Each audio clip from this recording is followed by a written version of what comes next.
Аузубиллахиминашшайтонирраджим. Бисмиллахиррахманиррахим. Көбүңүздөр суроо бересиздер, жакырычылыктан кантип чыкса болот? Ошого бүгүн бизге сиздерге жооп кылгыбыз келип атат. Адамдын жашоосунда кыйынчылыктар жана сыноолор сөзсүз болуп турат.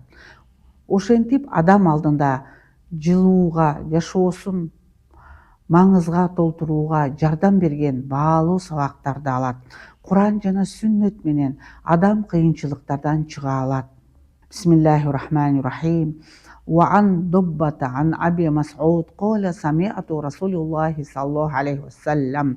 Пайгамбарыбыз саллаллаху алейхи ва саллям хадисте мындай деп айткан: "Ман караа суратул вакияти фи кулли лейлатин лам тусибху фақах." Ким ар түнү ал-Вакия сүрөсүн окууну адат кылып алса, кедейлик эмне экенин эч качан билбейт. Урматтуу момун мусулмандар, Куранды ачып, күнүгө Вакия сүрөсүн окуганга кечинде өзүңүздөргө адет кылып алыңыздар. Иншаалла жашооңуздар оңолот. Саламу алейкум ва рахматуллахи ва баракатух.